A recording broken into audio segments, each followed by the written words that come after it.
Babi anjing kafir. Gue di mulutnya Islam ya. Haleluya, puji Tuhan. Kita sering melihat di mana perdebatan antara ajaran Kekristenan yang bersumber dari denom yang berbeda saling membedatkan. Ini perlu menjadi tema yang kita bahas. Bukan tujuan menyudutkan sesuatu denom aliran, tetapi untuk saling menghormati denom masing-masing. Perbedaan dominasi dalam ajaran kekristenan seringkali memunculkan ketegangan dan saling tuduh bidat di antara umat percaya. Fenomena ini menjadi isu penting yang perlu dibahas secara mendalam, bukan untuk menyudutkan salah satu aliran, tetapi untuk mendorong sikap menghormati dan memahami di antara berbagai dominasi yang ada. Setiap denominasi dalam kekristenan lahir dari interpretasi dan pemahaman yang berbeda terhadap kitab suci, tradisi, dan praktik ibadah. Perbedaan ini seharusnya tidak menjadikan alasan untuk perpecahan, melainkan dapat dilihat sebagai kekayaan, keberagaman yang lebih menghargai dan menghormati keyakinan satu sama lain. Perubahan dalam tata cara ibadah hingga penekanan yang lebih besar pada misi penginjilan dan pelayanan sosial, itulah inti yang ditugaskan atau amanat agung daripada Yesus Kristus memberitakan kabar kebenaran. Jadi bagaimana bincang-bincang ini berjalan di warungnya Kagata? Mari kita buka hati dan pikiran kita agar kita mengerti poin-poinnya. Jadi mari kita simak videonya.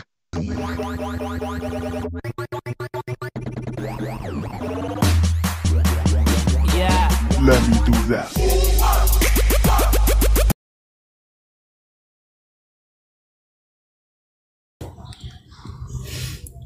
Bisa dikatakan mustahil. Ya. Begitu.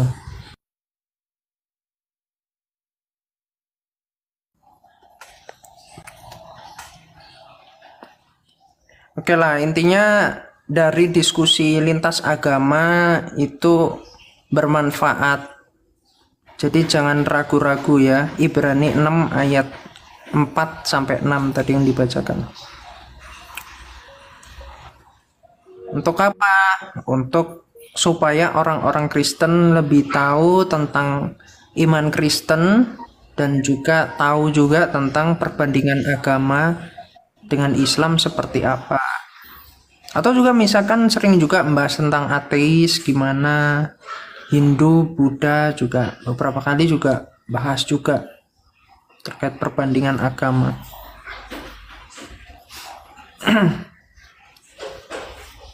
Itu ya, jadi silakan dipelajari lah poinnya itu. Terus kalau ada yang kurang baik ya didiskusi, karena diskusi itu kan kita ngomong santai, mereka bisa ngegas, bisa pembodohan macem-macem. Kayak contohnya bilang nih, wah Ki Ahmad kamu pelintir-pelintir dalil, kamu tafsirkan sendiri. Nah kan kalau ada Islam yang baru masuk terus dengar seperti itu langsung bingung loh. Oh ini Ki Ahmad ini ternyata tukang tipu ya. Nah kalau saya nggak cepet, karena orang itu masuk dalam komal itu bisa berapa menit langsung keluar. Kalau nggak langsung cepet dibereskan, nanti orang jadinya melenceng. Untuk menjaga itu, menjaga psikologi ruang audiens juga, itu harus ada penawarnya gitu. Biasa kalau udah sekali dua kali, mungkin awal bilang loh kamu nggak bisa baca, ini coba kamu baca dulu. Masih dipelintir lagi ngomong seperti itu. Dibilang jangan bodoh lah. Masih ini lagi, udah keras kayak tadi. Dibilang, wah kamu goblok, kamu baru di levelnya itu.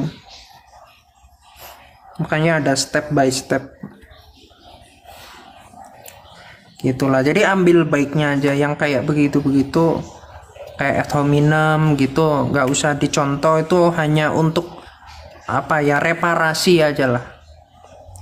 Kadang besi kalau udah karatan gitu itu kan mau kita paksa juga nggak bisa, mesti dipalu dulu yang kenceng. Nah, malu mereka yang kenceng ini itu menyampaikan ini Muhammad tukang perkosa misalkan, jual anak kecil tuh, hadis Muslim 3299. Lalu ditunggangi pria-pria India laki-laki tuh di dalam hadis Ahmad 3599. Itu tadi juga disampaikan ngisep mulut cucunya sendiri, hadis Ahmad 162445. Dan seterusnya, gauli bocil, gauli mantu, gauli babu, ngajarin gauli babi itu ya, pipi sendiri gitu.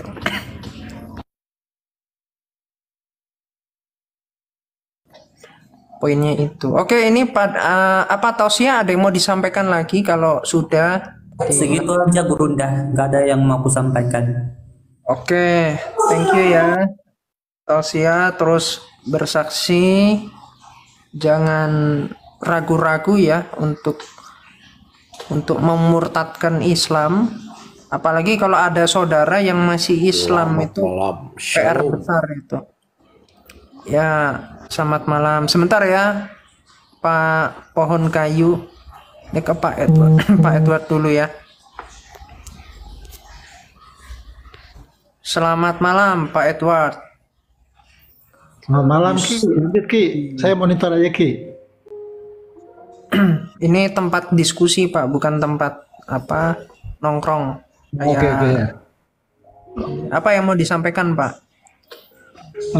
Pertama saya senang sih dengan monitor sambil artinya apa, memperkuat apa yang saya yakini, saya imani.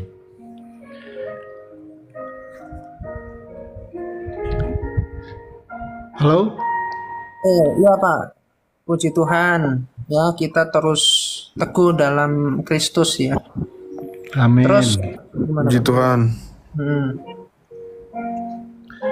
Apa lagi? Dan kesempatan yang indah juga saya mengucapkan juga selamat untuk teman-teman ya. Jangan jangan ragu. Apalagi sebagai apologet yang masih muda-muda, saya pun merasa bangga ada dari kita yang dengan tekad yang kuat, dengan data yang kuat, gitu kan. Saya sangat mengapresiasi lah untuk teman-teman tetap berjuang demi kemuliaan namanya. Demikian Ki, selamat merayakan Hari Kemerdekaan ke-79 untuk Republik kita ini. Ya, merdeka luar biasa. Terima kasih ya Pak Edward ya. Iya, makasih. Yesus memberkati, kita sama-sama Ya, bertanggung jawab ya, mempertanggungjawabkan iman kita menjawab pertanyaan mereka, tapi juga tentang kemiringan anggapan mereka juga kita kembalikan, kita nasihati juga dengan cara yang baik. Nah, makanya kalau caranya kurang baik, jangan ditiru yang kurang baik itu. Kadang dalam dinamika diskusi itu ada aja. Percaya deh, nanti kalau udah turun bener-bener diskusi, nanti akan ngerti itu. Kenapa kok ada ada yang keras gitu. Sebetulnya mau santai-santai saja, tapi mereka ini kan nggak punya aturan. Kadang ngomong akademis sama orang-orang yang di jalan kan nggak bisa. Memang harus menurunkan, harus disesuaikan sama mereka. Tuh. Nah, kadang orang nggak ngerti, oh ini lagi menyesuaikan nih sama caranya orang ini. Kadang orang nggak mengerti di situ. Oh, Bang Meta, ingat nggak sama siapa dulu pendeta yang naik-naik terus jadi guru BP, tahu nggak? Iya, ingat siapa namanya itu? Gue lupa lagi namanya. Yang di Manado ya? Christian ya namanya ya, betul nggak sih? Lupa aku. Kayaknya di Manado, cuma lupa. Yang sama Bang Meta ditanya apologet Kristen pertama yang dengan Islam itu siapa itu loh. Ingat nggak Bang? Iya, iya. Yang dulu ada Pak Erben. Itu kemarin aku ketemu lagi Bang. Terus apa? Ceramah juga? Udah mualaf.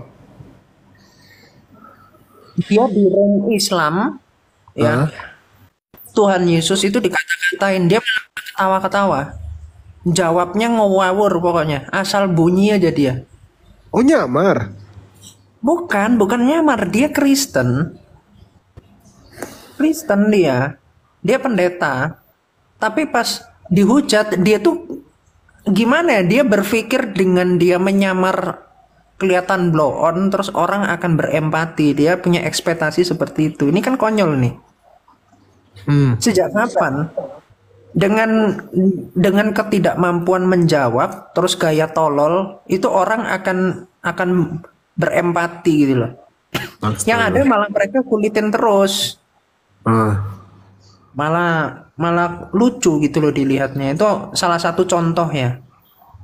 Jangan dikira ketika ini kok bilang ada korban jembut ini kok kalimatnya kok kasar banget. Ya itu untuk shock terapi kawan-kawan. Itu kan mereka kan ngomong korban tak apa tadi kotoran gitu, kotoran sebagai penebus dosa. Itu kan pelintir itu. Nah, ditampar balik pakai diksi seperti itu.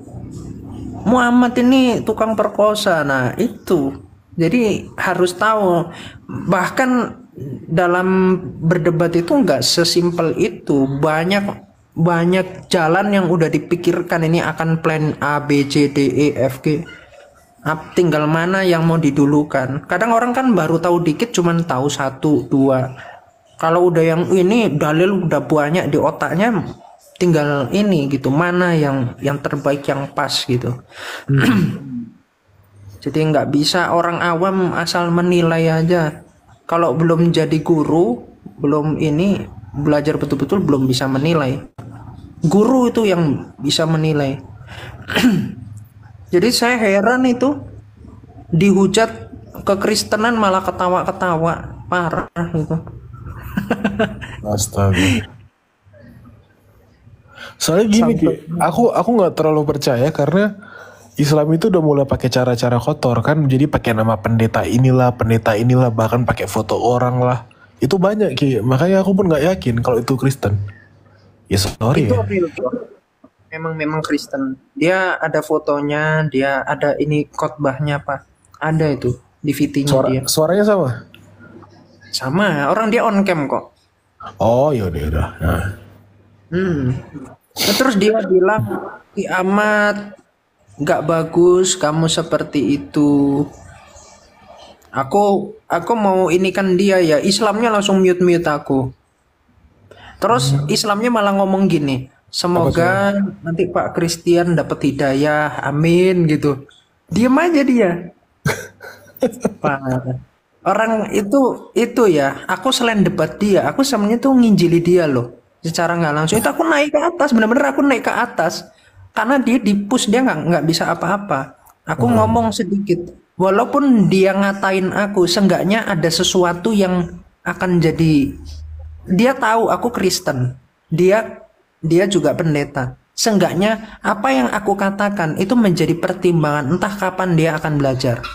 Tapi ya udah, biar aja mau ngatain saya. Yang penting saya udah naik, saya sampaikan itu, mereka semua kepanasan, marah-marah. Saya tunjukkan Islam ajaran perkosa surah 424, saya bukakan itu dalam asbabun nuzulnya.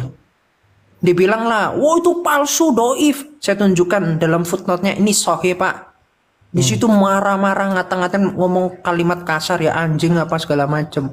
Aku diem, lalu disuruhlah si pendeta ini berpendapat tentang saya dikatain lah sama dia. Ya sudah, biarin, yang penting dia udah tahu itu. Yang penting apa ya, aku ngasih sedikit benteng supaya walaupun dia udah menyimpang, dia apalah dengan caranya seperti itu, tapi seenggaknya dia ada sesuatu yang jadi wanti-wanti gitu. Kan banyak tuh pendeta nggak ngerti, akhirnya dia ada masalah dengan jemaat, dengan gereja, dengan organisasi, akhirnya pindah ke Islam karena lebih menguntungkan. Seenggaknya sesesat-sesatnya seseorang di kemudian hari, dia nggak mau masuk ke jurang gitu, lebih sesat lagi. Betul, Kan betul. minimal itu udah. Iya, betul. Ini ada nih siapa nih, Ki? Amadeo apa nih? Halo, Amadeo.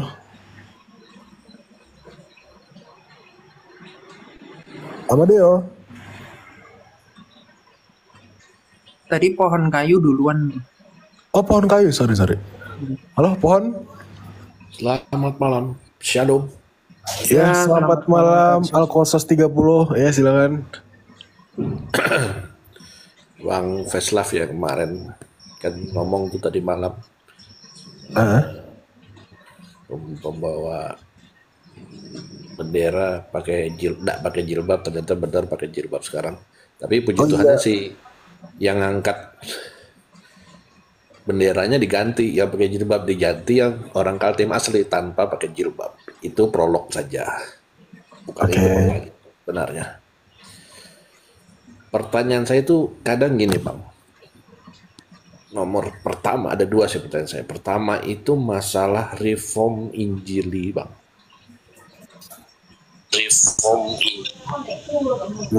Silakan ke Kiamat aja. Aku mungkin kurang menguasai untuk perihal kayak gini. Kiamat, silakan ditanggapin Kiamat.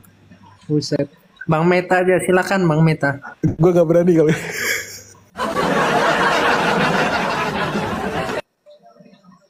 Astaga. Tapi ada sejarah, tahu nggak Bang Meta? Ada seorang uskup ortodoks yang terbawa arus ke doktrin reform. Gini, maksudnya gini. Enggak tahu. Masalah reform Injili ini kan. Oh, aku bukakan datanya. Bentar. Jadi itu juga cukup. Saya boleh ngomong atau Mbak yang dulu ngomong? Aku tunjukkan ini dulu Pak, bentar ya. Oh ya, oke. Soalnya aku dulu juga dapat SKS banyak gitu terkait doktrin sistematika teologi ya, Calvinis.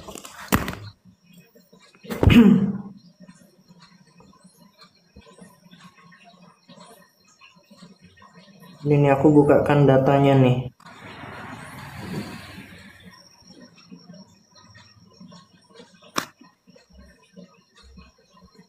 Ini di buku sejarah ya, Gereja Timur. Halo, selamat malam, brother.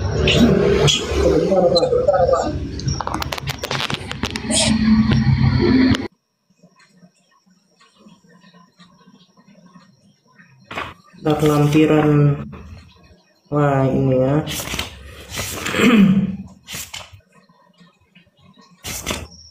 Ini video gue. Hakikat.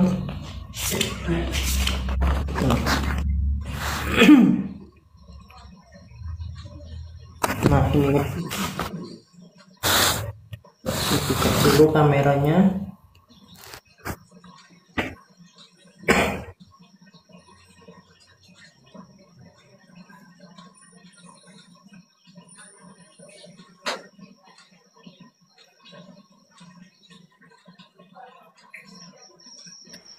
Kok aku nggak bisa nge-mute ini ya? Amadeo Bang Tron ya?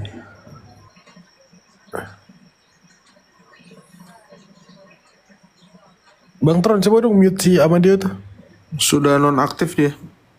Oh udah, di layarku. Udah. HP ku agak error berarti nih. Halo, sudah boleh saya bergabung? Belum, ini masih Pak Kayu Ulin. Kiamat lagi nunjukin sebentar nih.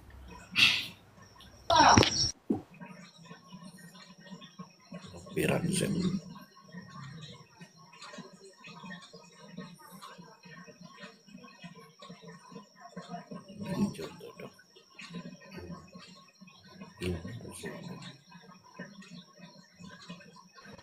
Apa itu Ki? Suaramu nggak ada Ki?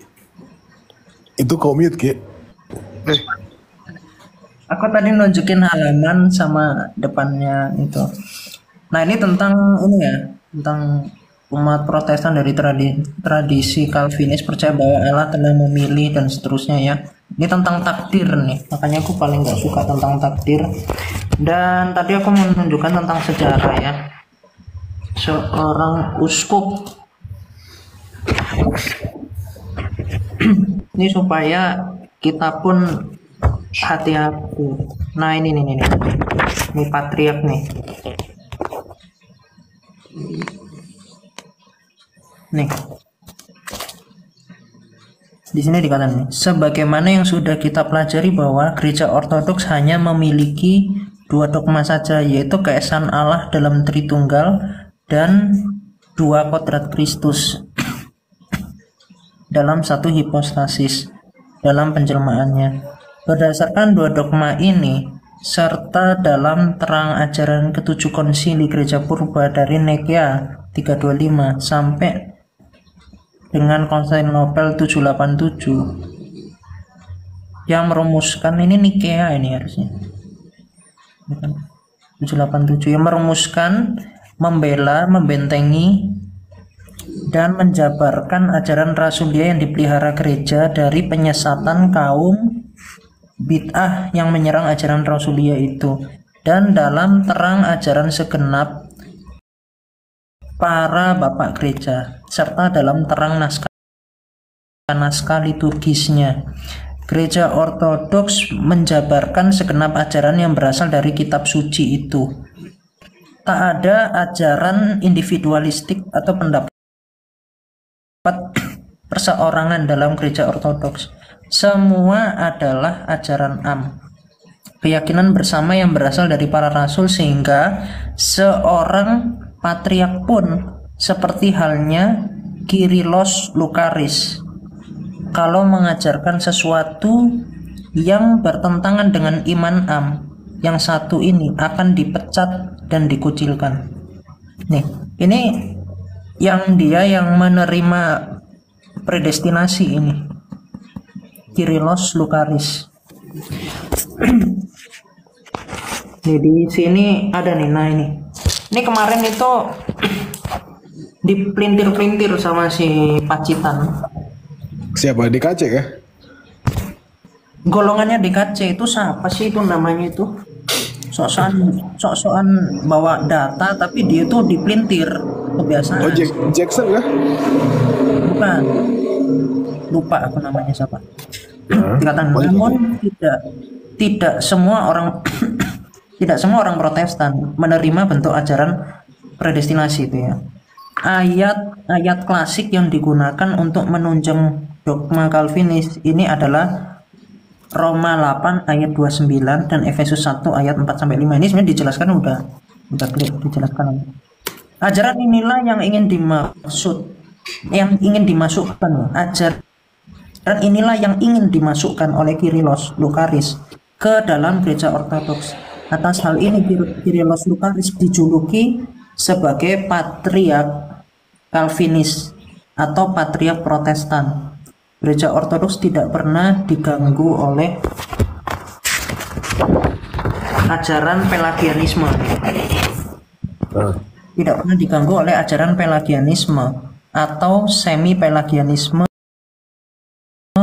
yang mengganggu gereja barat pada zaman Santo Agustinus itu. Maka pernyataan yang ditimbulkan dalam ajaran Calvinis yang berdasarkan dalam Agustinus itu tidak pernah muncul dalam gereja timur.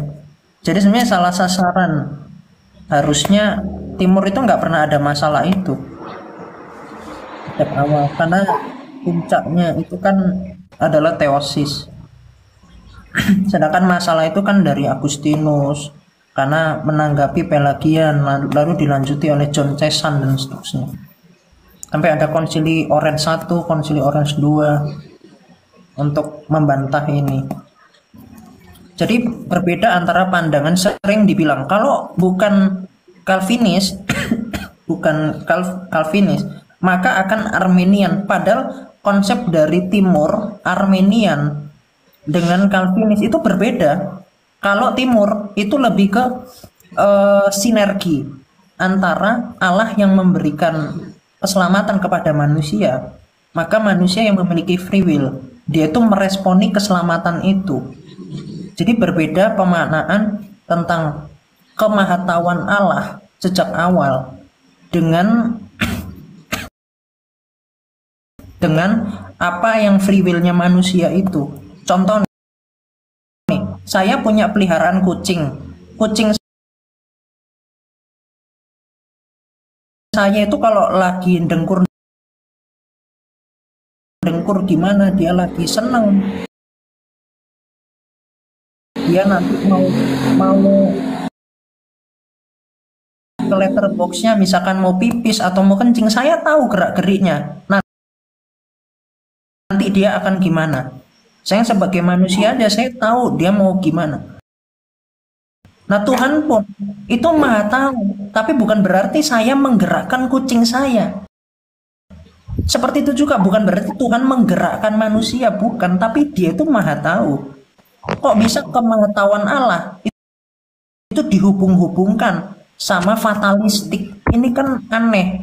Terus juga sudah ditakdirkan ada yang nggak selamat, ada yang tidak selamat. Loh, sedangkan itu kan bicara tentang kemahatauan, bukan berarti mentakdirkan, gitu loh.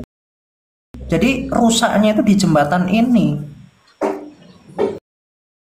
Nah, ini makanya nanti dijelaskan panjang lebar lah. Nah, jadi apa yang mau Bapak sampaikan nih terkait itu tadi? Jadi apa landasannya? Saya sih ringan-ringan saja karena beberapa waktu saya nonton pimpinan dari Reform Injili itu di Indonesia mengeluarkan statement, gereja karismatik itu sesat. Jelas dia ngomong itu. Terus itu Stephen Tong podcast ya, sama si profesor siapa namanya? Kasali. Renald Kasali. Nah, dari situ saya langsung berpikir, Reform Injili ini apakah ada dari Kristen atau dia Kristen di dalam PGI-nya Indonesia ini yang diakui bahwa dia adalah Kristen yang sah. Karena ketika sebuah si gereja mensesatkan gereja lain, menurut saya itu tidak pantas ya.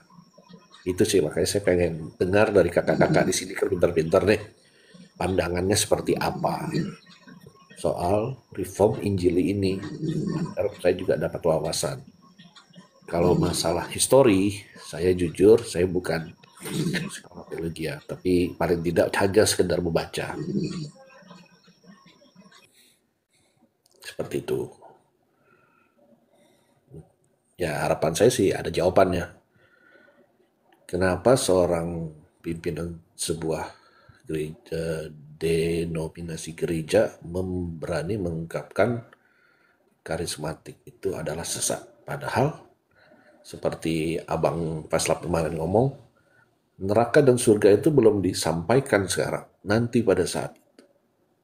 Ya kan Mang ya, kemarin ya? Setelah hari penghakiman. Iya, nah, makanya saya mau tanya ini, si Stephen Tong ini apakah dia yang sesat atau memang karismatik yang sesat? Kebetulan saya adalah karismatik. Gitu. Oke. Mungkin ada kakak-kakak yang bisa jawab. Bang Meta, aku kasih frame biar Bang Meta yang jelaskan. Kiamat ya. Saya serahkan. Silakan Inilah. dijelaskan. Lempar jumroh sembunyi ajar aswad di kiamat. Itu benih kiamat, astaga. Kalau kami ya apologetnya ortodoks ya cuma sedikit. Tapi sebetulnya dari sisi apologetika memang yang paling berkembang itu karena di ortodoks kan kekristenan itu sudah final. Gitu kan. Sama seperti Katolik juga. Mestinya itu nggak perlu lagi diperdebatkan gitu.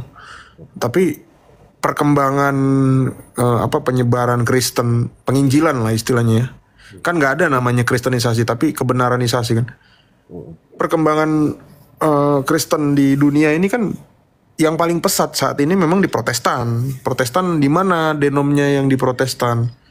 Yang paling banyak memang di karismatik, gitu. Bayangin dari kecil ya, gereja karismatik dulu itu masih baru berkembang tahun berapa ya? Sekarang itu udah banyak kan segala macam bentuknya. GBI, Mawar Saron. 1990 itu gerakan yang oleh Pak Yerim kan, awal-awal gerakan anak muda karismatik itu di Surabaya. Iya, GBI Rock. Nah, emang kuakuin itu memang paling banyak. Bahkan kalau data statistik di dunia itu memang paling banyak karismatik, gitu, seluruh dunia. Tapi kalau masalah yang reform sama karismatik memang DNA-nya beda kan. Reform ini kan alirannya pecahan dari siapa? John Calvin itu kan seorang Katolik dulunya. Dia kan asistennya uskup kan, John Calvin ini.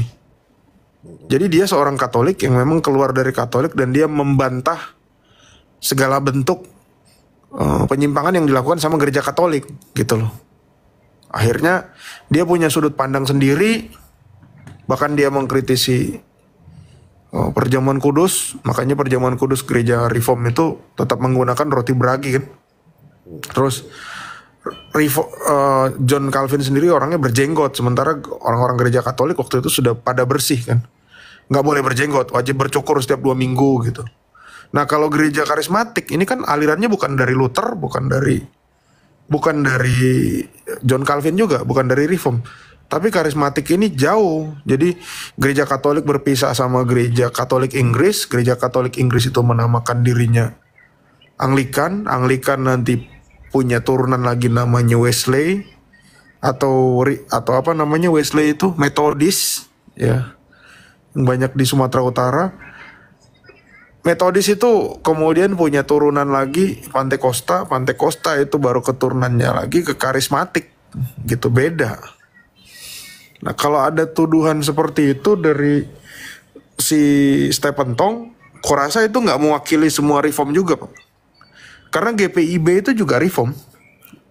Gereja Batak GBKP itu Reform juga. Banyak gereja Calvinis. Mungkin itu hanya sudut pandangnya si Stephen Tong doang. Dan kita nggak tahu motivasinya Stephen Tongnya gimana kan, gitu. Karena beliau sendiri kan itu apa ya, awalnya kan memang bukan pendeta kan Stephen Tong, pemain musik. Iya, pemusik dia. Iya, dia konduktor. Dia konduktor bukan kondektur ya. Kondektur bawa kereta api jadinya. Dia dasarnya itu. Nah kalau memang dia ngomong itu cuma buat cari popularitas, ya aku rasa ya sekarang netizen udah pintar. Ya itu bakal salah dia ngomong kayak gitu, bakal dicaci. Cuma karena mungkin mungkin nggak viral ya itu kan nggak viral tuh video itu. Jadi ya segelintir kemarin ya. Iya, kurasa sih itu nggak mewakili.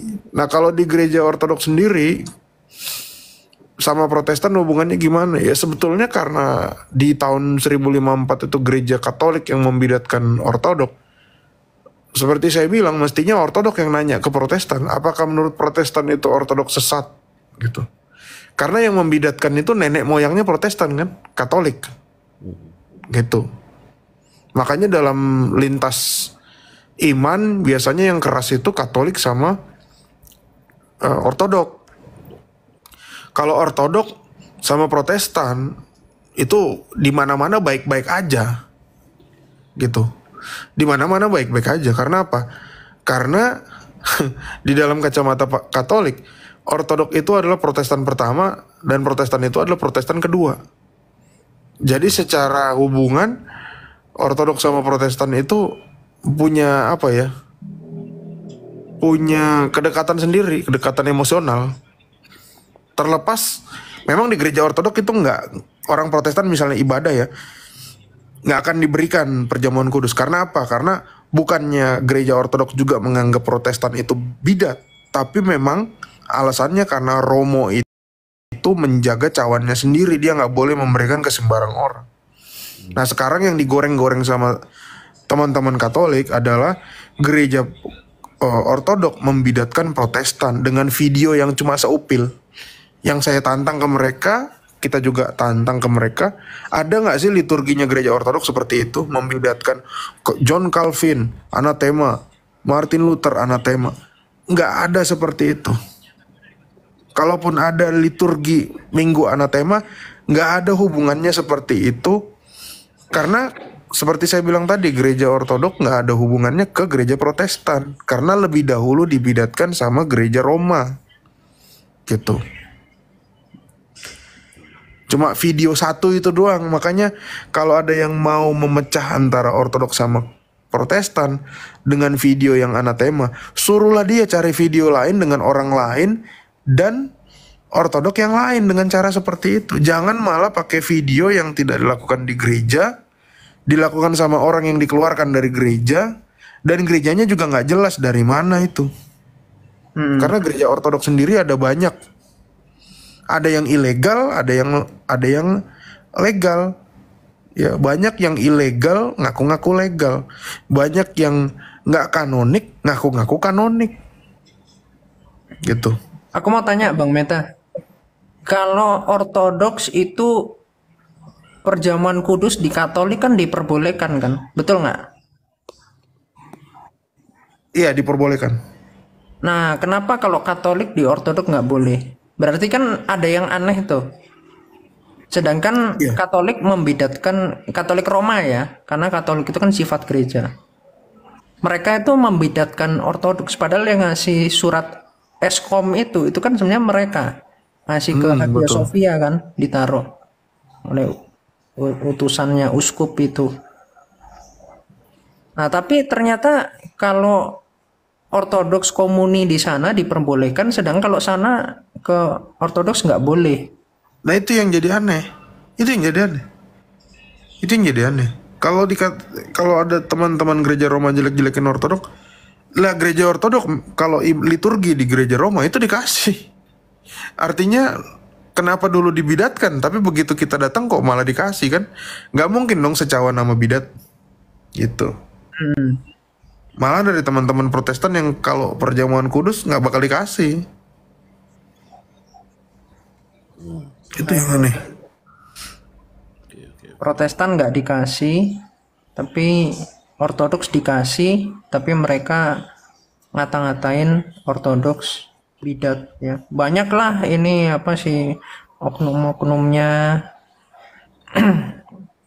Oke lah Bang, ini banyak yang minta bahas yang lain, jadi nggak enak aku tanya masalah. Ya intinya Pak Pohon Kayu, intinya belajar sejarah. Kalau orang yang baru dengar begini pasti kaget ya. Tapi kalau membahas nanti sama akidah dari Islam ya, antara Islam sendiri, ini lebih lucu lagi Islam nih. Kalau di Kristen itu sejarahnya jelas. Awalnya begini, tiba-tiba ada melenceng pelan-pelan gitu. Ada yang melenceng. Tapi yang benar ini ada gitu.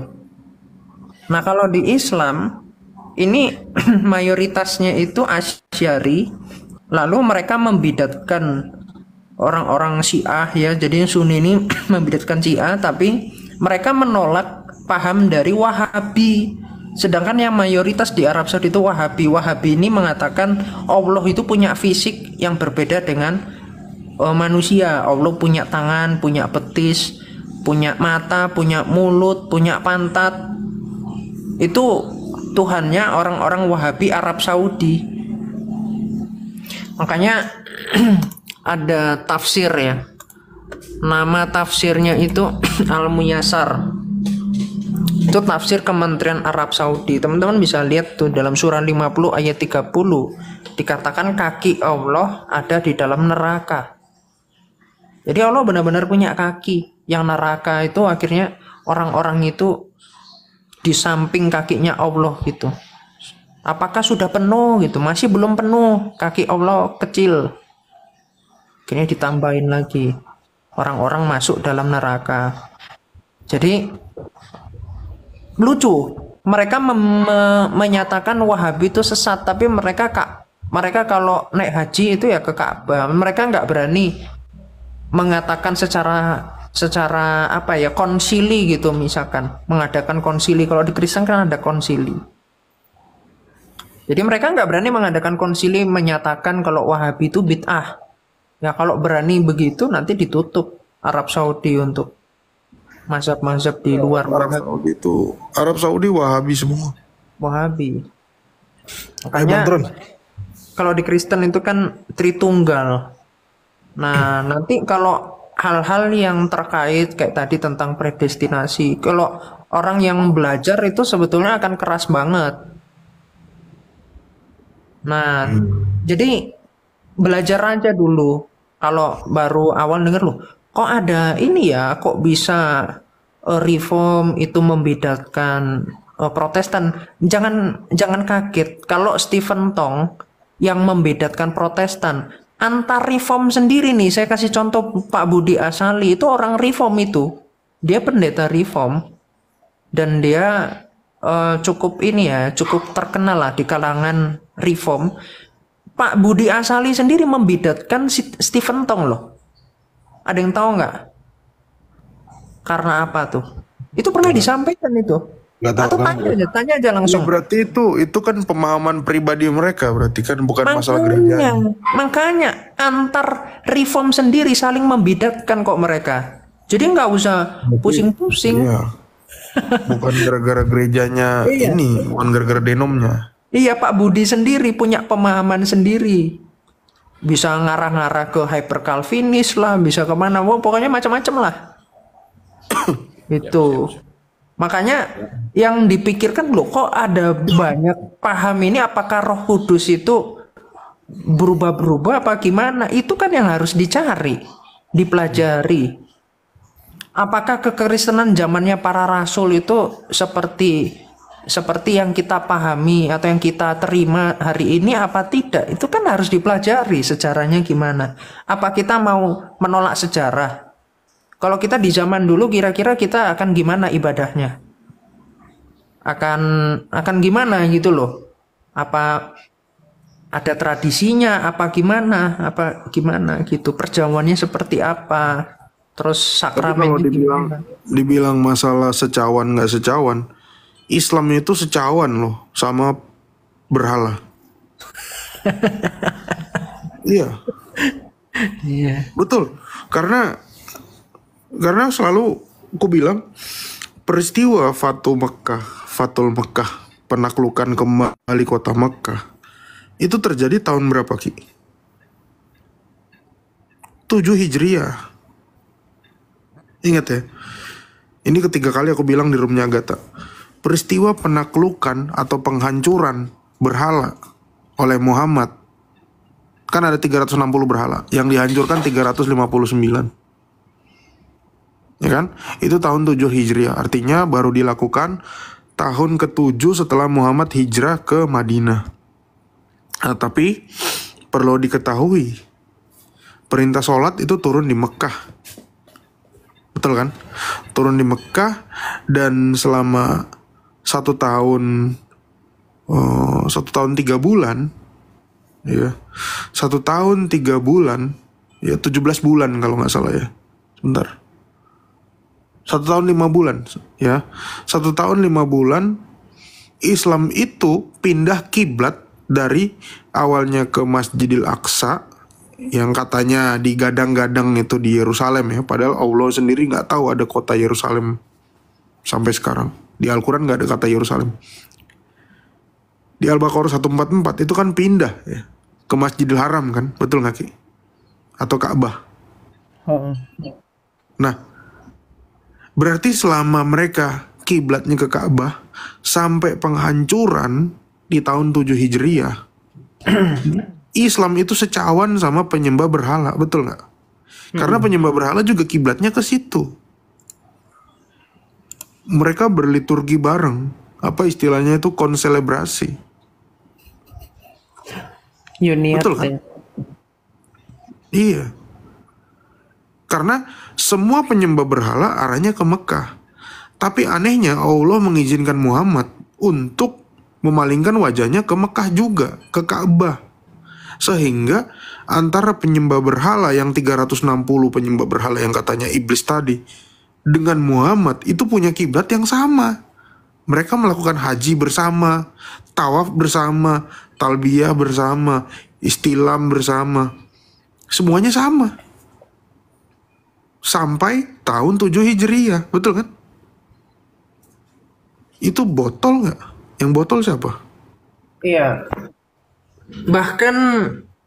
Bahkan ini ya, umatnya Muhammad nih sebelum ada syariat baju ihram ya, mereka kan juga sudah bertawaf. Ini dengan keadaan telanjang. Ya sama kayak penyembah berhala, betul kan? Coba.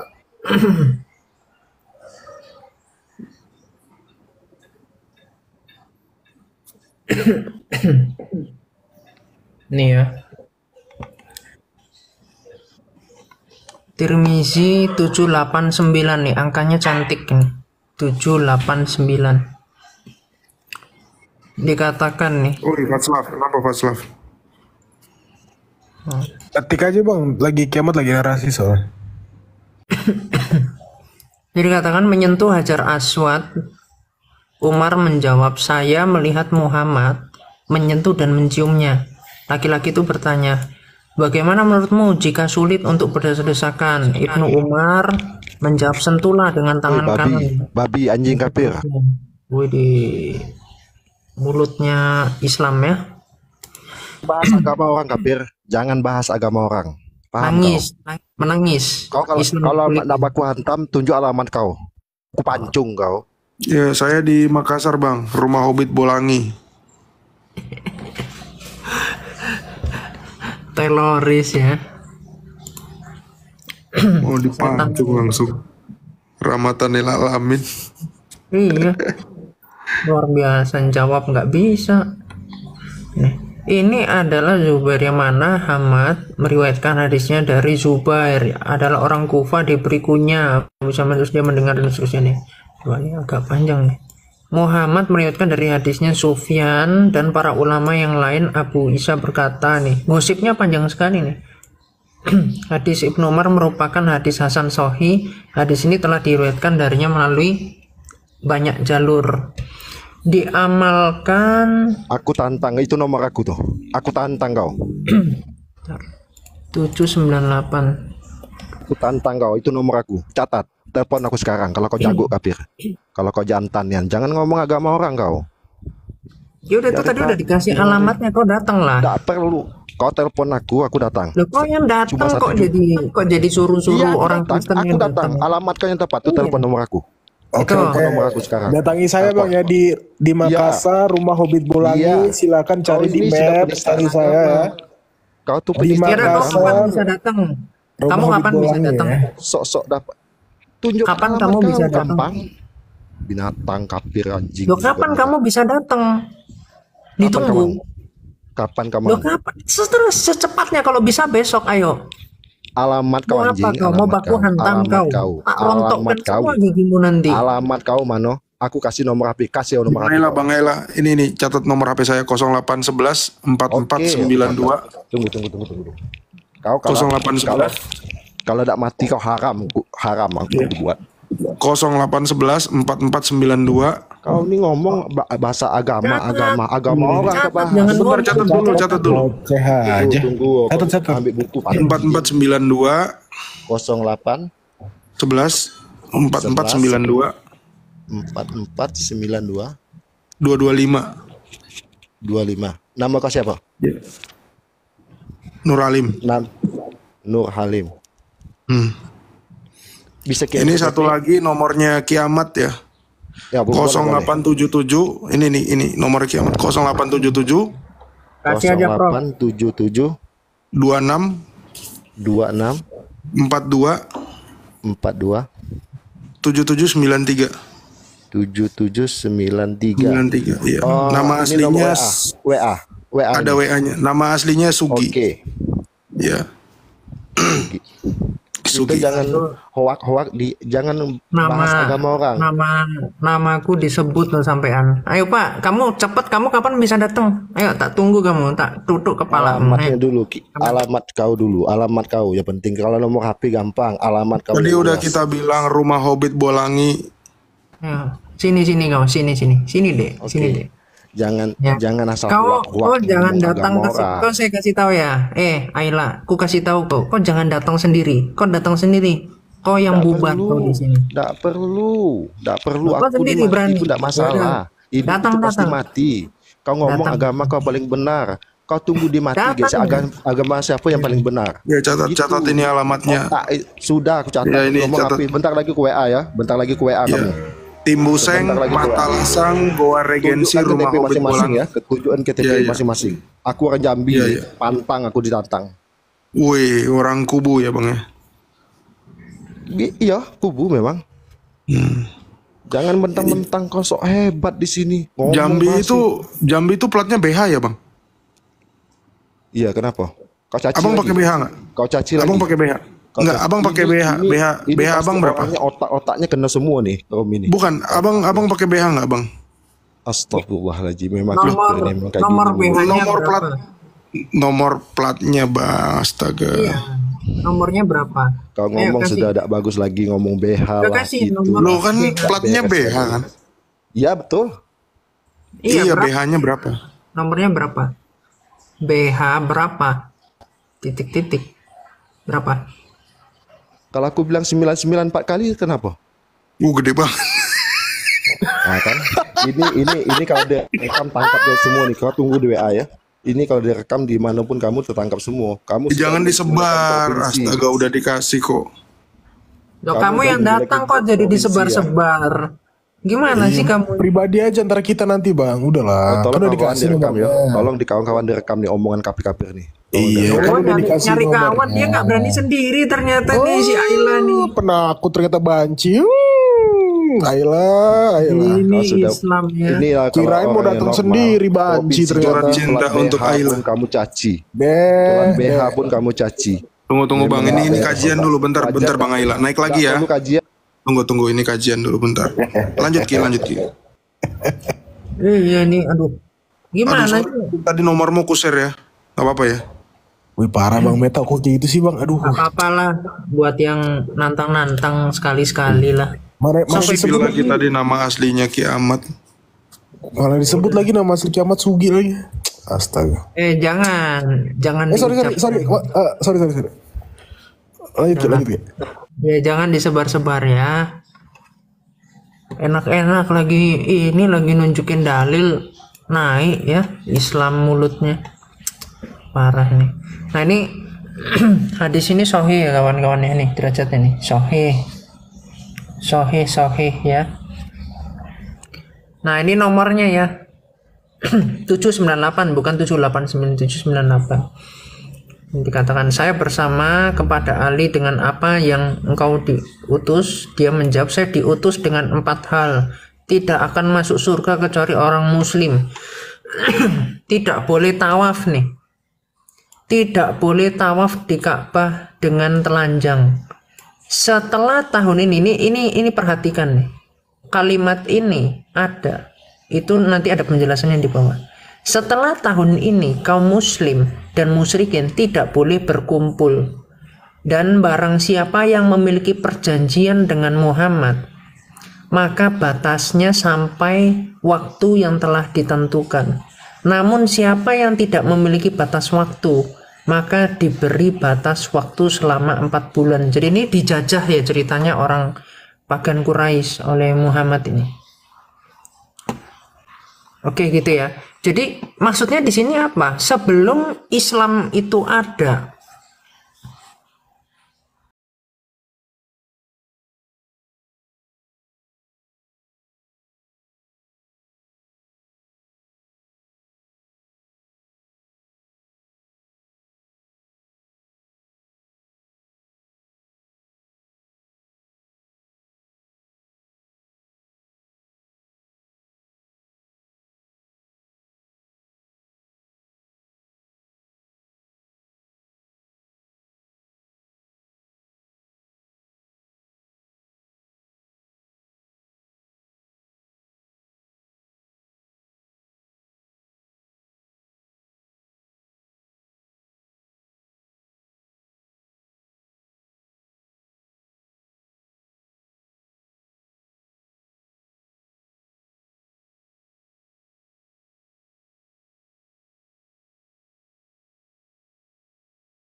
Abraham ya, Abraham nggak pakai cara seperti ini. Kalau Abraham ketika dia mau mengkorbankan anaknya Ishak, itu Tuhan langsung ngasih domba jantan, langsung dikasih dari Tuhan, bukan dia judi unta. Ini dikatakan mereka mengusulkan ini orang Quraisy ya. Orang Quraisy itu mengusulkan untuk menemui seorang dukun perempuan nih. Jadi nanti bersama dukun ini Islam ya. Maka dia pun menemukan dukun itu. Sesampainya di tempat dukun itu, dia diperintahkan untuk mengundi Abdullah dengan 10 ekor unta. Jadi Abdullah setara 10 unta. Jika yang keluar nama Abdullah, maka dia harus menambah lagi dengan 10 ekor unta. Jadi kalau dapat Abdullah lagi, ditambah lagi, istilahnya teman-teman kayak main undi ya. Main undi pokoknya harus dapat angka 1 misalkan. Kalau nggak dapat, nambah duit lagi, nggak dapat nambah duit lagi, nggak dapat nambah duit lagi. Nanti seperti itu. Ini mainnya sama dukun ya. Ini. Jika yang keluar nama Abdullah, maka dia harus menambah unta 10 ekor hingga Tuhan ridho. Tuhan yang mana? Tuhannya kan begitu. Jika yang keluar nama unta, maka unta itulah yang disembelih. Maka dia keluar dari tempat dukun wanita itu dengan mengundi nama Abdullah itu, antara nama Abdullah dengan unta itu. Maka dia menambah lagi dengan 10 ekor unta karena dapat namanya Abdullah. Setiap kali diadakan undi berikutnya, yang keluar adalah nama Abdullah, hingga jumlahnya mencapai 100 ekor unta. Baru setelah itu undian yang keluar adalah nama onta, maka onta-onta itu pun disembelih. Jadi 100 onta itu akhirnya disembelih sebagai pengganti Abdullah. Daging-daging onta tersebut dibiarkan begitu saja, tidak boleh dijamah manusia maupun binatang. Tebusan pembunuhan yang memang berlaku di kalangan Quraisy dan bangsa Arab adalah 10 ekor unta. Namun setelah kejadian ini jumlahnya berubah menjadi 100 ekor yang juga diakui Islam. Diriwayatkan dari Muhammad bahwa beliau bersabda, "Aku adalah anak 2 orang yang disembelih." Maksudnya adalah Ismail dan Abdullah. Jadi ini juga nanti di dalam At-Tabari ada perbedaan pendapatnya antar ulama, karena di Quran sendiri tidak disebutkan siapa yang dikorbankan oleh Ibrahim. Ada yang mengatakan Ismail, ada yang mengatakan Ishak. Jadi lawak-lawak lah. Poinnya ini, agamanya Abdullah itu bukan agama yang benar, karena dia pagan Quraisy. Dan Abu Thalib, pimpinan dari orang Quraisy, itu juga nggak mau masuk. Ketika Muhammad itu menghujat agama pagan Quraisy, Abu Thalib lah yang membela Muhammad. Lalu orang-orang pagan Quraisy mengatakan, nenek moyang kita dihujat sama keponakanmu ini. Tuh, itu halaman 100 berapa ya? Coba saya bukakan. Ini supaya Islam paham dengan sejarah ya, bahwa Muhammad ini memang anak ini ya, pagan Quraisy.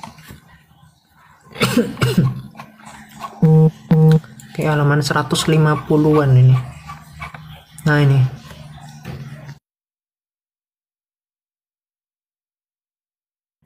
Nah ini ya, peletakan ini Muhammad waktu mau colong Hajar Aswad ini.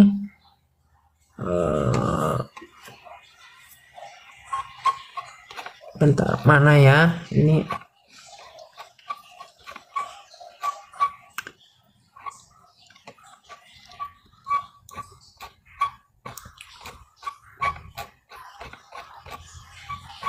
Coba mana nih? Oh, setelahnya. Coba. Nah, ini. Bukunya depannya ini ya.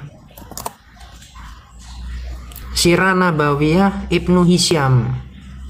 Ya, jilid pertama. Nih. Di sini dijelaskan permusuhan orang-orang Quraisy dan perlindungan Abu Thalib. Dikatakan Ibnu Ishaq berkata, ketika Muhammad memperlihatkan Islam dengan terang-terangan kepada kaumnya dan menampakkan perintah Allah kepadanya dengan terbuka, ketika itu orang-orang Quraisy tidak mengutuk beliau. Jadi Muhammad ini syiar agama Islam.